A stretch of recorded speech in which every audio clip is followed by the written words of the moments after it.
Hello student, lecture 4 physics class 11। पिछली video में हम लोगों ने डायमेंशनल एनालिसिस चैप्टर पढ़ लिया था। Dimensional analysis, use of dimensional analysis हम लोगों ने भी पढ़ा। उसमें तीन यूज थे उसके, जिस पर न्यूमेरिकल भी आप लोगों को मिला था, जिसमें से आज कुछ न्यूमेरिकल और मिलेगा। जैसे न्यूमेरिकल में यहाँ पे करा चाल था 1√μ0 की बीमा समान होगी या नहीं। ये नीट का क्वेश्चन है, पूछा था चाल यानी स्पीड, और यहाँ पे क्या है √μ0 की बीमाएं क्या समान होंगी या नहीं, यानी दो वैल्यू यहाँ पे दिखाई दे रही है, मतलब दो फिजिकल क्वांटिटी दिखाई दे रही है, दो राशियां, एक चाल है और एक √μ0 है। तो दोनों की पूछी जा रही है आपसे डायमेंशनल बीमा। डायमेंशनल जो फार्मूला है इक्वल होगा या नहीं, तो होगा, क्या होगा, समान होगा। क्या होगा, समान होगा। किसका किसका, चाल का और μ0 का कितना होगा, L⁻⁻1 होगा दोनों का डायमेंशनल फार्मूला। क्योंकि दोनों की सेम क्वांटिटीज हैं, दोनों ये क्या है, ये भी क्या है, चाल है। किसकी चाल है, लाइट की वेलोसिटी। किसकी वेलोसिटी है, लाइट की वेलोसिटी, पीछे आपको बताया गया था। दूसरा क्वेश्चन यहाँ पे कह रहा है कि यदि समीकरण P = α/β और e⁻α जो है थीटा में P आपका प्रेशर है, Z डिस्टेंस है और K जो है बोल्ट्जमैन नियतांक है, थीटा क्या है, ताप है, टेम्परेचर है, तो आपसे बीटा का डायमेंशनल फार्मूला पूछा जा रहा है। बीमाओं की रीत में या बीमाओं के समानता सिद्धांत में या कई पैटर्न ऐसे हैं जहां पे आपको बताया गया कि एक्सपोनेंशियल सीरीज, मतलब e के पावर कोई भी वैल्यू हो, एक्सपोनेंशियल सीरीज डायमेंशनल लेस होती है, जिसका कोई डायमेंशनल फार्मूला नहीं होता है, नियतांक होता है। बट यहाँ पे बीटा का हमसे डायमेंशनल फार्मूला पूछा जा रहा है, तो इसलिए यहाँ पे हम लिखेंगे α/z/k थीटा। यहाँ पे इसका सॉल्यूशन क्या होगा, तो लिखेंगे α/z/k थीटा इक्वल टू क्या होना चाहिए, नियतांक होना चाहिए। इसलिए alpha equal to k theta by कितना हो जाएगा, z। k क्या हो जाएगा, बोल्ट्जमैन नियतांक, अर्थात k का डायमेंशनल फार्मूला क्या होता है, k का होता है ml² T⁻², थीटा के -1। ये आपका डायमेंशनल फार्मूला होता है किसका, बोल्ट्जमैन नियतांक का। थीटा है ताप, यानी लिखेंगे अल्फा का डायमेंशनल फार्मूला क्या हो जाएगा, ml² T⁻², थीटा के -1। ये k का डायमेंशनल फार्मूला है। थीटा का क्या ताप है, तो थीटा ही होगा। बट z क्या है, डिस्टेंस है, लिखा है ना यहाँ पे, z क्या है, दूरी है, तो दूरी का डायमेंशनल फार्मूला कितना हो जाएगा यार। अब क्या होगा, अगली लाइन, अल्फा का डायमेंशनल फार्मूला इक्वल टू क्या होगा, m, कैंसिल हो जाएगा, केवल l बचेगा, t पे कितना -2 और थीटा से थीटा क्या हो जाएगा, खत्म हो जाएगा। यानी डायमेंशनल फार्मूला अल्फा का कितना आया, अल्फा का डायमेंशनल फार्मूला आया ml⁻²। इसे इक्वेशन 1 बना करके छोड़ दीजिए। अब आपको किसकी डायमेंशनल फार्मूला चाहिए, बीटा का, इसलिए हो जाएगा P = α/ क्या, बीटा, डायमेंशनल फार्मूला के लिए। तो बीटा का डायमेंशनल फार्मूला =α/P का डायमेंशनल फार्मूला। तो बीटा = अल्फा की डायमेंशनल फार्मूला यहाँ पे निकाली गई है, ml⁻²। प्रेशर का क्या होगा, ml⁻1 T⁻²। तो कैंसिल होकर के बीटा का डायमेंशनल फार्मूला बच्चों क्या आ जाएगा, आराम से देखेंगे, m कैंसिल, T⁻², l⁻1 ऊपर ml⁻2, जिसे आप लिख सकते हो m के पावर 0, l पे 2, t पे 0। ये हो गया आपका एनसीईआरटी क्वेश्चन है। समीकरण p equal to alpha by beta into e के power minus alpha z by k theta में p प्रेशर है, z डिस्टेंस है और k बोल्ट्जमैन नियतांक है और थीटा क्या है, टेम्परेचर है। तो किसका डायमेंशनल फार्मूला पूछा जा रहा था आपसे, बीटा से। तो ये कांस्टेंट है alpha z by k theta, इसीलिए अल्फा इक्वल टू हो जाएगा k थीटा बाई z। तो अल्फा का डायमेंशनल फार्मूला k का, थीटा का और z का सॉल्व करने पर ये मिला। तो यहां पर p equal to alpha by beta, ये आपका आ गया कौन सा, नोट कर लीजिए।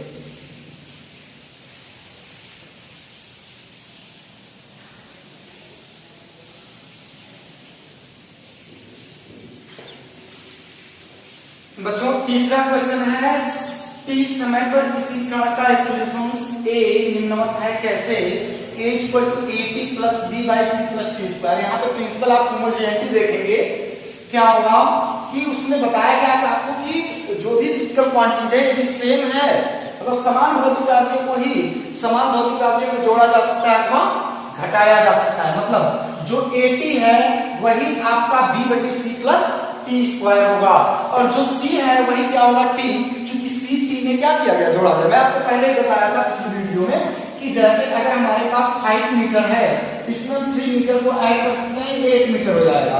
बट यहाँ पे 5 मीटर में आप 3 डिग्री सेल्सियस ऐड नहीं कर सकते हो कि 8 डिग्री सेल्सियस या 8 मीटर हो जाएगा, ऐसा नहीं हो सकता। ये चीजें नहीं हो सकती, बट ये हो सकता है। उसी प्रकार ये सी टी में जुड़ी, यानी जो टी है वही सी है और जो ए टी है वह ए है और जो ए टी है वो बी बटी सी प्लस टी स्क्वायर है, ऐसा। तो इसलिए यहां पे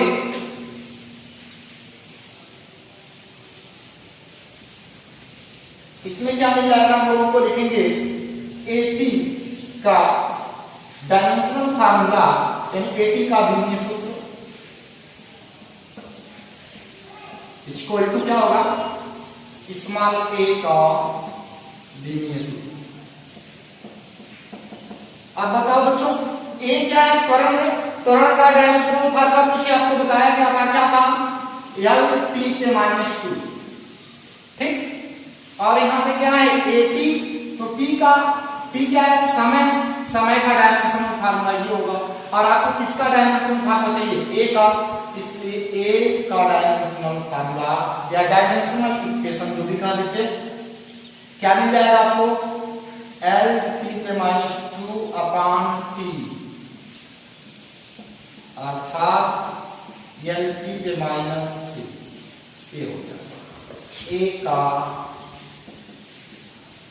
बीमीय सूत्र, ठीक। अब किसका चाहिए आपको, कह रहा है सी का बीमीय सूत्र इक्वल टू क्या होगा बच्चों, सी टी में जोड़ी गई है, किसमें, और मैं आपको भी बताया हूं जब कोई चीज जोड़ी या घटाई जाएगी यहाँ पे तो वह वही होगी जो वह है, वह वही होगी जो वह है।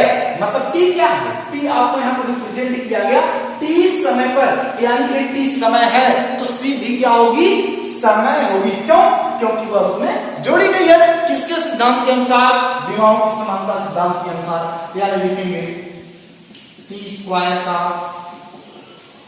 बीमीय सूत्र,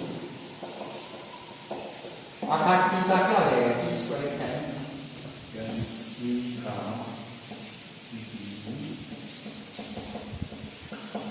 अब किसका बचा, कौन सा, बी बचा, लिखेंगे। और एक बात, यहाँ पे 8 metre plus 2 metre equal to 10 metre. Dimensional formula लिखने की बात होगी तो इस तरह होगा, ध्यान दीजिएगा। किसी भी अंक का कोई डायमेंशनल फार्मूला नहीं होता, और एल प्लस एल ही होता है, 2l नहीं। इसलिए हम लिखेंगे बी का भी डायमेंशनल फार्मूला b बटे c प्लस टी स्क्वायर का डायमेंशनल फार्मूला किसके बराबर, a के। तो c प्लस टी स्क्वायर मतलब इसका में टी स्क्वायर, इसका में टी स्क्वायर, तो 2t स्क्वायर नहीं होगा, केवल टी स्क्वायर ही होगा। तो b का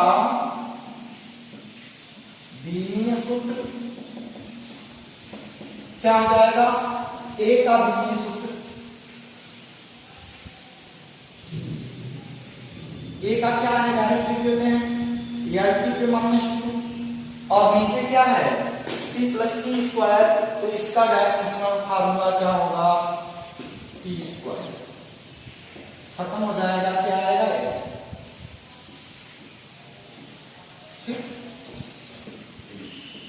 बी का, ठीक है बच्चों। यानी इस तरह से अगर क्वेश्चन हमको देता है इस समय टी पर किसी कण का त्वरण ए निम्नवत है, कैसे किस रूप में है वो a = at + b / c + t square, जहां नियतांक है abc जिसका हमसे डायमेंशनल फार्मूला पूछा जा रहा है। तो यहाँ पे हमने बताया आपको कि at का डायमेंशनल फार्मूला a के इक्वल होगा, तो वो चीज पा गया। फिर c का डायमेंशनल फार्मूला तो किसी t में जोड़ी गई है, c t में जोड़ी गई है, यानी जो डायमेंशनल फार्मूला यहाँ पे t का होगा वही c का, तो t है क्या टाइम है, इसका t स्क्वायर होगा डायमेंशनल फार्मूला, यानी c का भी कितना होगा t स्क्वायर होगा। फिर b क्या है, b का डायमेंशनल फार्मूला क्या होगा कि जो a और c + t स्क्वायर का होगा, तो वो भी आपके सामने है, क्या ये आपको ये कैंसिल हो जाएगा, नोट कर लीजिए, फिर अगला न्यूमेरिकल बता दें आपको।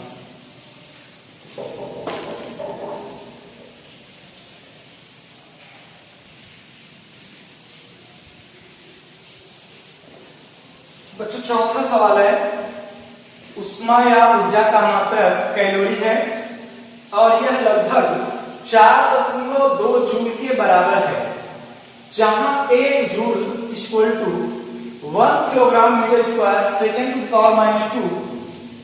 मान लीजिए हम मात्रकों की कोई ऐसी प्रणाली प्रयोग करते हैं जिसमें द्रव्यमान का मात्रक अल्फा किलोग्राम, मतलब द्रव्यमान किसमें अल्फा किलोग्राम, अल्फा का मात्रक है, सॉरी द्रव्यमान का, लंबाई का मात्रक बीटा किलोग्राम है, समय का मात्रक गामा सेकंड है। जैसे ये मकान छत का, अगर कोई मकान है आपके पास, वो छत है और उसे कह दिया जाए मान लीजिए छप्पर है, मानने में क्या जा रहा है आप कह रहे भाई कोई आदमी जा रहा है, मान लो आदमी नहीं है, तो जैसे यहाँ पे क्या था उष्मा या ऊर्जा का मात्रक कैलोरी है, और फिर बाद में कह रहा है लगभग 4.2 जूल के बराबर है, जहां 1 जूल जो 1 जूल है आपका 1 kilogram metre square second to power -2 है। अब कह रहा मान लीजिए, यानी मान लीजिए अगर कि हम मात्रकों की कोई ऐसी प्रणाली प्रयोग करते हैं जिसमें द्रव्यमान का मात्रक अल्फा किलोग्राम, लंबाई का मात्रक बीटा किलोग्राम तथा समय का मात्रक गामा सेकंड के बराबर है, तो यह प्रदर्शित कीजिए कि नए मात्रक के पदों में कैलोरी का परिमाण 4.2, एक कैलोरी का परिमाण जो है वो 4.2 अल्फा पे -1, बीटा पे -1 और गामा पे -2 होगा, यानी एक कैलोरी को लिखा है यहाँ पे इसके। तो यहाँ पे सॉल्यूशन इसका क्या मिलेगा, सॉल्व करेंगे तो ऊर्जा याद रखो, तो ऊर्जा का डायमेंशनल फार्मूला चाहिए, ऊर्जा का विमीय सूत्र, ऊर्जा का डायमेंशनल फार्मूला क्या होगा mL² T पे -2।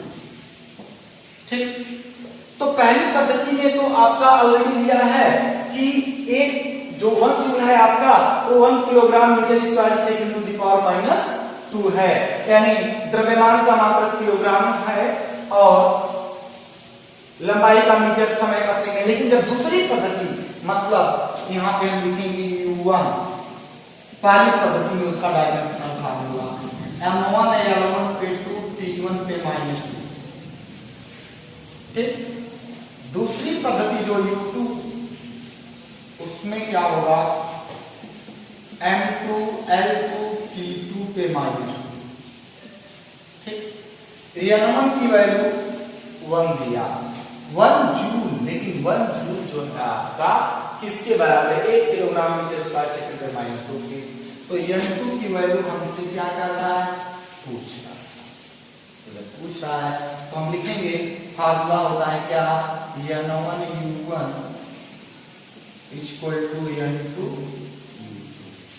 इसी पे रखेंगे तो N2 = यहाँ पे मिला था N1 U1 / U2 इस तरह या इस तरह। तो यहाँ पे N2 इक्वल टू N1 की वैल्यू कितनी है 1, U1 की वैल्यू है M1 L1 स्क्वायर T1 पे -2, U2 की M2 L2 T2 पे -2 ये चीज। अब इसे आप N2 इक्वल टू ध्यान देना यहाँ पे U1 मतलब ये ऑलरेडी एनर्जी का डायमेंशन फार्मूला हो गया। तो सिस्टम दो है हमारे पास, एक कह रहा है कि पहली पद्धति जिसमें 4 नंबर 2 जूल के बराबर है कौन, यानी जो मात्रक कैलोरी है ऊर्जा का मात्रक, और यह एक कैलोरी जो 4 नंबर 2 जूल के क्या है बराबर है। तो 1 जूल इक्वल टू यहाँ पे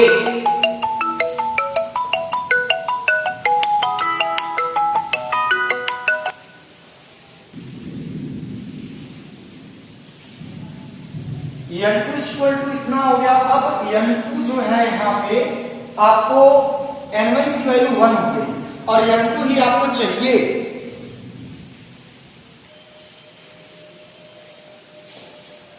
N2 की value M1 by M2 L1 by L2 power root T1 by T2 के पावर -2 इस तरह रिप्रेजेंट कर सकते हैं। अब आपसे कहा है कि पहली जो पद्धति है वो किलोग्राम में है द्रव्यमान, लंबाई मीटर में, समय सेकंड में, यानी द्रव्यमान का मात्रक मीटर द्रव्यमान का मात्रक क्या होगा यहाँ पे किलोग्राम। दूसरी पद्धति में अब था किलोग्राम और 1 जूल दिया था, तो N1 की वैल्यू जो 1 जूल है तो 1 जूल इक्वल टू कितना होगा 4.2 किसकी वैल्यू होगी N1 की, और यहां पे क्या लिखेंगे आप 4.2 4.2 होगा यहाँ पे, और यहाँ पे भी 4.2 रहेगा। लंबाई का मात्रक क्या है मीटर, लेकिन बीटा मीटर दिया है दूसरी पद्धति में, आपको दिखाएं अल्फा किलोग्राम, लंबाई का मात्रक बीटा मीटर और गामा सेकेंड, तो बीटा मीटर हो जाएगा यहां। 2 भाग समय का मात्रक सेकेंड है, गामा सेकेंड दूसरी पद्धति में पे -2 हो जाएगा। सेकेंड मीटर किलोग्राम कैंसिल हो जाएगा, तो 4.2 अल्फा नीचे से ऊपर जाएगा -1, बीटा स्क्वायर होगा नीचे से, बीटा ऊपर जाएगा -2 और गामा नीचे से ऊपर जाएगा, तो गामा -2 होगा ऊपर जाएगा, तो यही चीज आपका ऊपर जाएगा। कितना है गामा, तो गामा पे +2 हो जाएगा।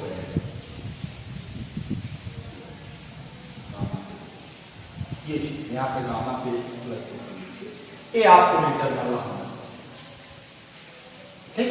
ये रहा क्वेश्चंस, देखिए नोट कर लीजिए।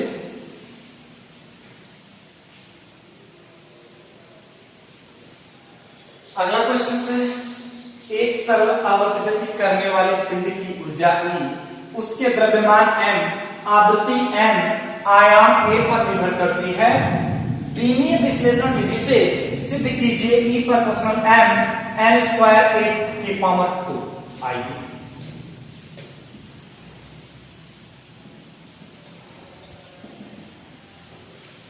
E क्या है एनर्जी, यानी कह रहा है कि ऊर्जा द्रव्यमान आवृत्ति आयाम पर निर्भर करती है, यानी E प्रोपोर्शनल आपका द्रव्यमान पर निर्भर कर रही है और E प्रोपोर्शनल आवृत्ति पर निर्भर कर रही है, E प्रोपोर्शनल किस पर आयाम पर निर्भर कर रही है। यदि मैं मानूं कि द्रव्यमान आवृत्ति और आयाम की घातें XYZ है, माना द्रव्यमान, यानी क्वेश्चन के अकॉर्डिंग चल रहा हूं कि हमारी एनर्जी डिपेंड किस पर कर रही है, मास पर, फ्रीक्वेंसी पर, और जो आपका डिस्प्लेसमेंट उसका आयाम है माना द्रव्यमान जो है आपका, द्रव्यमान और आवृत्ति, द्रव्यमान और आवृत्ति तथा आयाम की घातें x, y तथा z है। इसलिए ये हो जाएगा कि प्रोपोर्शनल m पे x, n पे y और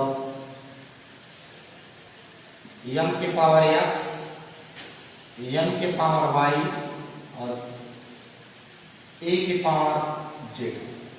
ठीक, तो अब बीनी किसने कहा है? जब भी आप पिछले फार्मूला बताए थे कि जब भी कोई भौतिक राशि हो x y z पर निर्भर करती हो तो x y z घातें a b c, इसी के आधार पर दोनों पक्षों के डायमेंशनल फार्मूले को लिख करके घातों का कंपैरिजन करते हैं, x y की वैल्यू निकाल करके हम इस चीज को प्राप्त कर सकते हैं। देखो बच्चों कैसे, यानी जब कहीं कोई सरल आवर्त या कोई भी क्वेश्चन है कि कौन सी राशि किस पर निर्भर करती है, यहाँ पे क्या है, ऊर्जा पर निर्भर कौन कर रहा है, ऊर्जा निर्भर किस पे कर रही है, यानी सरल जो आवर्त गति करने वाला पिंड है, जो ब्लॉक है आपका, उसकी जो एनर्जी है वो मास पर, फ्रीक्वेंसी पर और आयाम पर क्या कर रही है, निर्भर कर रही है। इसलिए ये तीनों इक्वेशन बनाने पड़े मुझे, चूंकि वह उस पर निर्भर कर रहे हैं। अब मान लिया गया कि इनकी पावर क्या है, x y और z है, तो एनर्जी का डायमेंशन फार्मूला क्या होता है, एनर्जी का डायमेंशन फार्मूला होता है ml स्क्वायर t के पावर -2। ये हो गया एनर्जी का,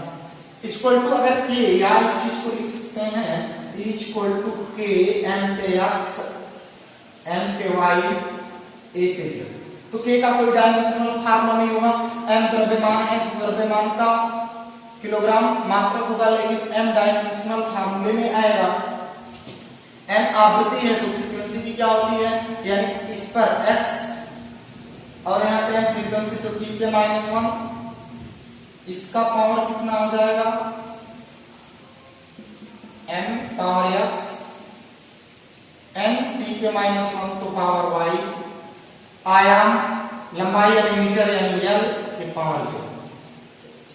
अब दोनों पक्षों में घातों की तुलना कर लें, x equal to 1 minus y equal to क्या होगा, -2, t के पावर -2 है तो y इक्वल टू 2 आ गया, और l पे z, यहाँ पे l पे 2 है तो z बराबर कितना हो जाएगा, 2।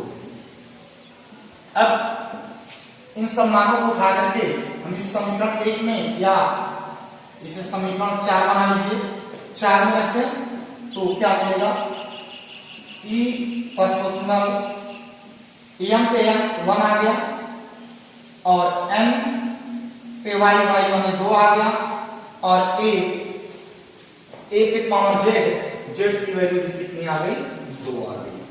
अब बोलिए क्या क्वेश्चन का बीनी विश्लेषण इसे सीधे कीजिए, क्या E proportional m n square a square क्या आ गया, केवल वैल्यू को पुट करिए इसी समीकरण 4 में, यानी समस्त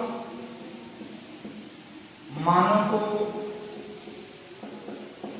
समीकरण 4 में रखने पर, समीकरण 4 में रखने पर ये वैल्यू प्रूफ हो गया जो आपसे कहा था। आसानी से देखिएगा, पहले क्वेश्चन को पढ़िएगा कि एक सरल आवर्त गति करने वाले पुंज की ऊर्जा E किस पर निर्भर कर रही है, m n a पे, तो m n a, पावर मान लीजिए x y z हो गया। दोनों पक्षों की क्या लिखी जाए, डायमेंशनल फार्मूला x y की वैल्यू निकालिए, इस इक्वेशन में पुट कर दीजिए, जो प्रूफ करने के लिए कहा है वह आ जाएगा। नोट कर लीजिए।